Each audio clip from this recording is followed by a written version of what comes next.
Hello, good morning students.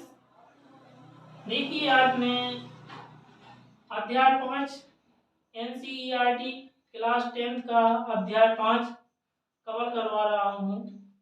यानी कि आज हम अध्याय पढ़ेंगे समांतर श्रेणी। आज हम अध्याय पढ़ेंगे समांतर श्रेणी, यानी कि इसी को कहते हैं ईपी। क्या बोलते हैं? ईपी। कई बार क्वेश्चन पूछा जाता है कि ईपी क्या है, ईपी क्या है, ईपी किसे कहते हैं।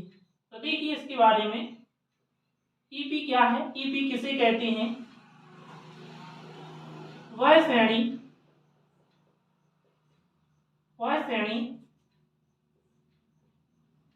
जिसके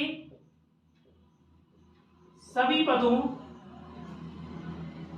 में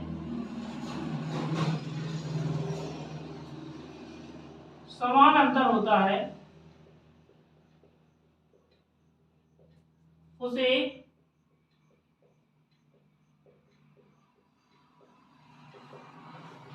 समांतर श्रेणी कहते हैं।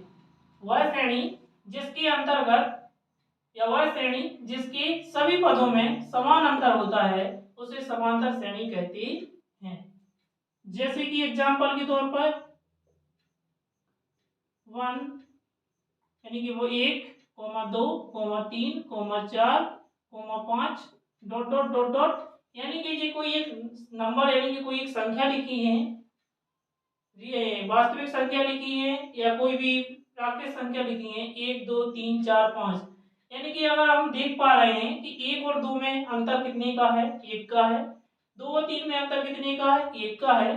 3 और 4 में अंतर कितने का है, 1 का है। 5 और 4 में कितने का अंतर है, 1 का है। यदि इस प्रकार से हम समझ पा रहे हैं या देख पा रहे हैं कि यहाँ पर एक ईपी होगी। क्या होगी? ईपी होगी, क्योंकि सभी पदों में अंतर समान है। सभी पदों में अंतर क्या है? समान है। तो हम कह सकते हैं कि ईपी है। हाँ, ईपी है।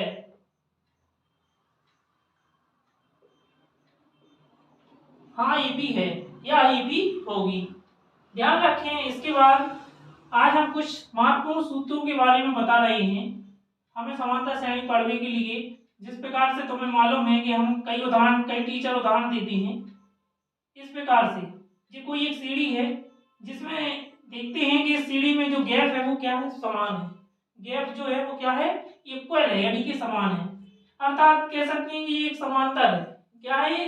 इसमें सभी जो इसका ग्रुप है या जो समूह है वो क्या है, समान है, यानी कि अंतर इसमें समान है और हम कह सकते हैं कि ईपी है। देखिए आज हम ईपी से रिलेटेड कुछ क्वेश्चन कुछ उसके तथ्य ले रहे हैं, महत्वपूर्ण तथ्य ले रहे हैं। तो देखिए सबसे पहले जान लेते हैं उसके तथ्य। नंबर 1 है प्रथम पद। ईपी का प्रथम पद होता क्या है? ए, या इसी को कहते हैं A1। क्या कहते हैं? A1। इसके बाद होता है द्वितीय पद। द्वितीय पद इसे क्या कहते हैं? A2। और सार्वंतर। सार्वंतर यानी कि इसका संकेत होता है D। क्या होता है? D। इसका सूत्र क्या होता है? कई बार पूछा गया है कि वामापद ज्ञात कीजिए। वामापद होता है En। तो En होता है वामापद। सूत्र क्या होता है इसका?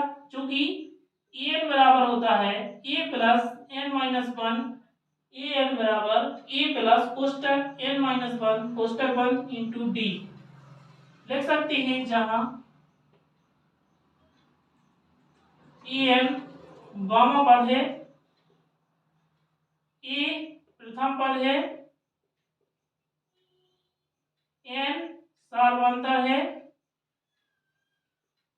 तथा d क्या है, सॉरी n क्या है, d क्या सार्वंतर है और n क्या है, वे पदों की संख्या।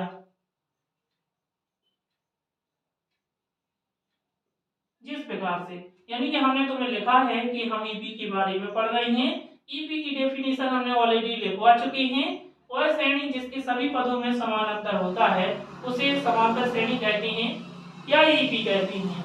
ईपी किस प्रकार की होती थी? हमने ईपी का एक एग्जाम्पल यानी उदाहरण बताया है कि इसमें ईपी है। इसके बाद हमने इसके तथ्य के बारे में जानना चाहा कि इस ईपी में हमें किस चीज की या किन किन की आवश्यकता पड़ेगी। प्रथम पद ए या ए1 होता है, द्वितीय पद e2 बोलते हैं, सार्वंतर यानी स्मॉल डी, और वामापद क्या होता है en। तो वामापद ज्ञात करने का सूत्र क्या होता है वो हमें देखिए आपकी स्क्रीन पे दिख रहा है, en बराबर a plus n minus 1 into D, जहाँ en वामापद, a प्रथम पद, d सार्वंतर, n भी पदों की संख्या है। अब आप समझ चुके होंगे कि an का जो फंक्शन है, an का जो सूत्र है, अर्थात ये लगेगा कहाँ। सवालों में अपन पढ़ेंगे, जैसे कि कोई भी एक सवाल लेते हैं, कोई भी एक सवाल मानकर यहाँ लेते हैं हम, कोई भी सवाल जैसे दिया है ईपी में हमें दिया है कि किसी ईपी का प्रथम पद 5 है, n मालूम नहीं है, डी 2 है, यानी कि हमें en ज्ञात करना है। क्या ज्ञात करना है? en अगर हमें ज्ञात करना है, हमें a का मान दिया है और d का मान दिया है। अगर यहाँ से चूंकि अगर n का भी मान दिया है कि हमें 10 है, तो बताइए a का, n का और d का मान दिया है, हमें en ज्ञात करना है, यानी कि वामापद ज्ञात करना है। ठीक है, क्या ज्ञात करना है? वामापद।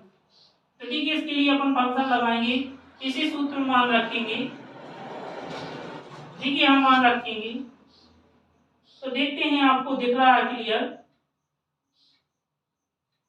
en बराबर a की वैल्यू कितनी है यहाँ देख पा रहे हैं, 5 है, प्लस का चिन्ह कोष्टक, n की वैल्यू कितनी है, यानी n का मान कितना है, 10 है, 1 माइनस जो कर दो, कोष्टक के बाहर इनटू का संबंध है, गुणा का संबंध है, d का मान कितना है 2।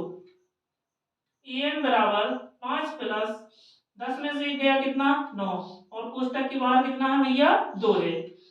en बराबर 5 प्लस 9 का गुणा 2 में करेंगे, क्योंकि संबंध यहाँ पर गुणा का है, 9 दूनी 18, अर्थात en बराबर 18 में 5 जोड़ देंगे, कितने आ जाएंगे भैया 23 आ जाएंगे। अर्थात यहाँ भी अपन en का मान लिख सकते थे, लेकिन हमने en पूछा है तो en कितना होगा 23 होगा। कितना होगा 23 होगा। अगर यहाँ से अगर पूछे कि n पाई, यानी कि n की जगह अपन कितना लिख सकते हैं 5। तो आप देख पा रहे हैं कि ये क्या समांतर श्रेणी है। अगर आपको ये वीडियो अच्छा लगा है तो लाइक, जो वीडियो आपने देखा है इसे लाइक कीजिए और ज़्यादा से ज़्यादा अपने रिश्तेदारों में, अपने पड़ोस में, ठीक है, बुआ मौसी आदि, किसी भी जहाँ से आपके कोई भी भैया पढ़ रहे हों, कहीं भी कोई पढ़ रहा है जो कोचिंग नहीं जा रहा है या पैसों की समस्या है, नहीं पढ़ पा रहा है कोई भी कारणवश, तो उसको शेयर कीजिए और बताइए कि भैया महंद एकेडमी के नाम से एक लाइव क्लासेस यूट्यूब पे प्रारंभ हो गई हैं, और जिसमें 10वीं की गणित की पूरी जितनी भी लेसन है सभी कवर करवाए जाएंगे। और मेरा सभी स्टूडेंट जो 10वीं की तैयारी कर रहे हैं उनसे विनम्र निवेदन है कि 10 बजे जो लाइव क्लास है डेली देखना ना भूलें, और मैं आपके भविष्य की मंगल उज्जवल कामना करता हूं कि आपकी मैथ्स विषय में अच्छे नंबर आए। थैंक यू, धन्यवाद।